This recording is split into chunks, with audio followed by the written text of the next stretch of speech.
Good evening class. Now we will talk about secondary metabolites.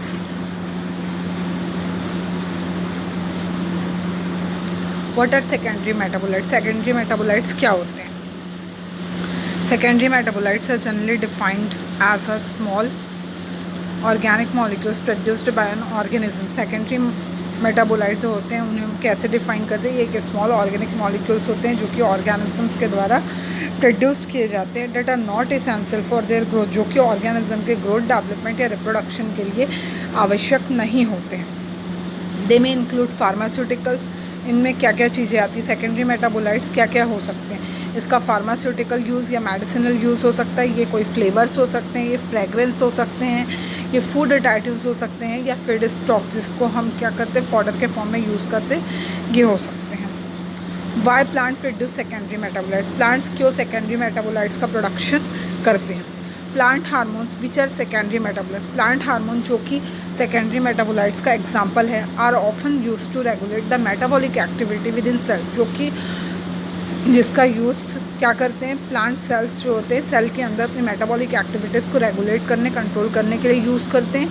And oversee the overall development of the plant, और ये plant के overall development को भी बहुत कुछ अफेक्टेड करता है। It protect plant against herbivores, ये प्लांट का हर्बीवोरस से प्रोटेक्शन करता है। एंड माइक्रोबियल पैथोजेंस, और पैथोजेनिक इफेक्ट से भी ये प्लांट का प्रोटेक्शन करता है। It serves as attractants for pollination and seed dispersing animals, ये क्या करते हैं? पॉलिनेटर्स को अट्रैक्ट करने का भी कार्य करते हैं, और ऐसे एनिमल जो कि सीड डिस्पर्सल में इंपॉर्टेंट रोल प्ले करते हैं उनके लिए भी अट्रैक्टिंग की तरह कार्य करते हैं। Types of secondary metabolites. Type alkaloids, example है कैफीन, कोडिन, क्विनिन। इसका यूज़ है as stimulant, as analgesic, as anti malarial. फिर सेकेंड ग्रुप है साइनोजेनिक ग्लाइकोसाइड, एग्जाम्पल है डाइस्टेनिन, यूज़ है इसका प्रोजेस्टेरॉन फॉर्मेशन में, ये as alternative important role play करता है। फिर फ्लैविनॉइड्स, एग्जाम्पल है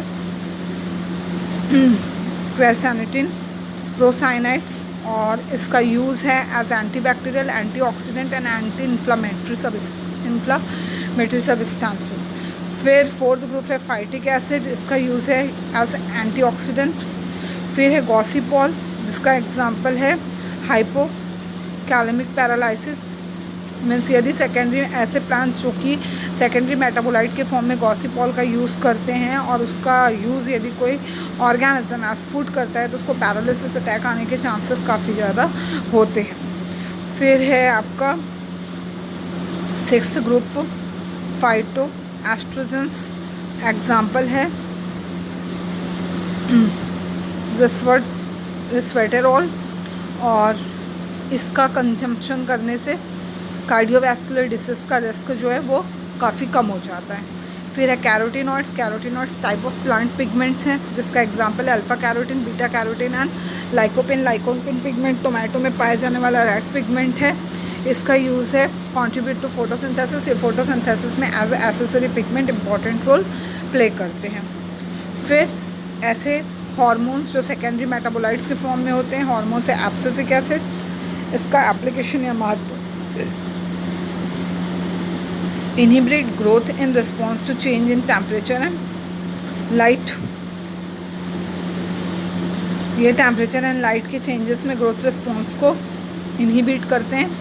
control closing of stomata in dry condition, dry condition में स्टोमेटा के क्लोजिंग को कंट्रोल करते हैं। ABA abscisic acid is applied on plant before seeping, ऐसे प्लांट जो जिनका ट्रांसपोर्टेशन होता है, जैसे कि फ्रूट्स हो गए, सीड्स हो गए, ऐसे फ्रूट्स सीड्स या प्लांट जिनका ट्रांसपोर्टेशन किया जाता है, ट्रांसपोर्टेशन के पहले यदि उसमें एब्सिसिक एसिड अप्लाई किया जाए या उसका स्प्रिंकल किया जाए, छिड़काव किया जाए, स्प्रे किया जाए, तो वो जर्मिनेशन को रोक देता है। इसका हार्मोनल बेसिस मैं आपको प्रीवियस क्लासेस में बता चुकी हूँ।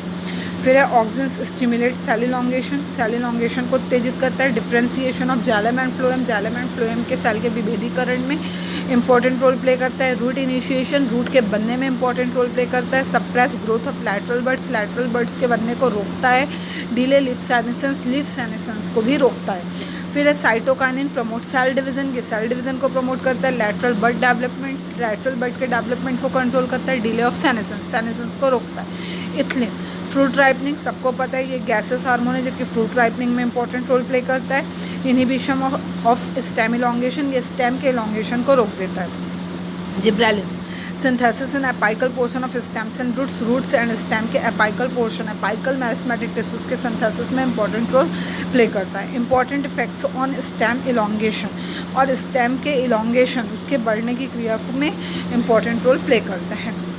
वाई इन विवो प्रोडक्शन, अब देखिए सेकेंडरी मेटाबोलाइट्स का प्रोडक्शन नेचुरली भी प्लांट्स में हो सकता है, लेकिन हम इसको आर्टिफिशियली फॉर्म से क्यों करते हैं? नेचुरली इसका प्रोडक्शन लिमिटेड रहेगा, लेकिन जब आप आर्टिफिशियली कर रहे हो तो एक टाइम पे आप 1000 प्लांट का प्रोडक्शन कर सकते हो और सेकेंडरी मेटाबोलाइट्स का यील्ड भी बढ़ा सकते हो, इसलिए इसका इन विवो प्रोडक्शन किया जाता है। According to WHO world health organization survey, approximately 70 to 80% of world total population depends on herbal drugs.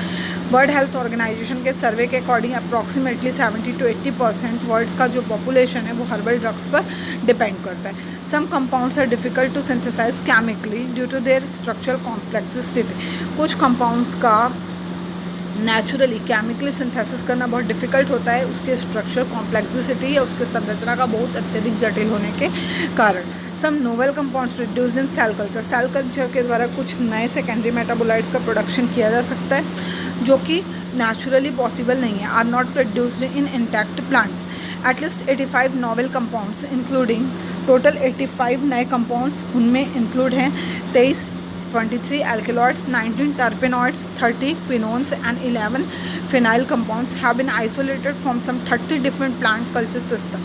30 अलग अलग प्लांट कल्चर सिस्टम से टोटल 85 टाइप के नोवेल सेकेंडरी मेटाबोलाइट्स का अभी तक प्रोडक्शन किया जा चुका है, जिसमें से 23 अल्केलॉइड्स ग्रुप के हैं, 19 टर्पेनॉइड्स हैं, 30 क्विनोन्स हैं एंड 11 फिनाइल कंपाउंड्स प्रेजेंट हैं। Methods of in vivo culturing, in vivo culture का मेथड है callus culture and suspension culture. इसके बारे में मुझे लगता है कि आप लोग पढ़ चुके होंगे, ये एक्सप्लेन करने की आवश्यकता मुझे नहीं लगती। फिर एडवांटेजेस, क्या महत्व है सेकेंडरी मेटाबोलाइट्स का, या इन विवो जब हम सेकेंडरी मेटाबोलाइट्स का प्रोडक्शन करते हैं तो उस मेथड का क्या महत्व है, इसके बारे में बात करेंगे। Compounds can be produced under control condition as per market demand, market demand के अनुसार कंपाउंड्स का प्रोडक्शन अंडर कंट्रोल कंडीशन में किया जाता है। Culture system are independent of environmental factors, हमारा जो कल्चर सिस्टम होता है वो इन्वायरमेंटल फैक्टर से कम्प्लीटली फ्री होता है, इन्वायरमेंटल फैक्टर पर डिपेंड नहीं करता, क्योंकि आप ये सारा प्रोसीजर लैब में कर रहे हैं। सीजनल वेरिएशन का कोई इफेक्ट नहीं पड़ता, पेस्ट एंड माइक्रोबियल डिसीज का कोई इफेक्ट नहीं पड़ता, क्योंकि एक कंट्रोल इन्वायरमेंट में आप करते हैं, और इसमें जियोग्राफिकल कॉन्स्टेंट्स मतलब क्लाइमेट चेंज का भी कोई इफेक्ट नहीं पड़ता। Cell growth can be control to facilitate improved information, cell growth को भी आप कंट्रोल कर सकते हैं।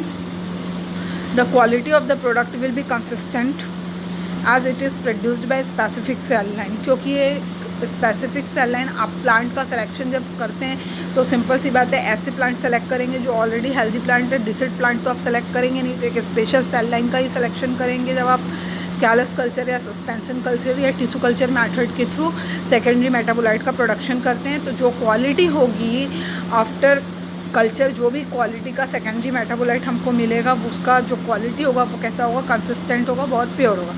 Recovery of product will be easy, product की रिकवरी बहुत ईजी होती है।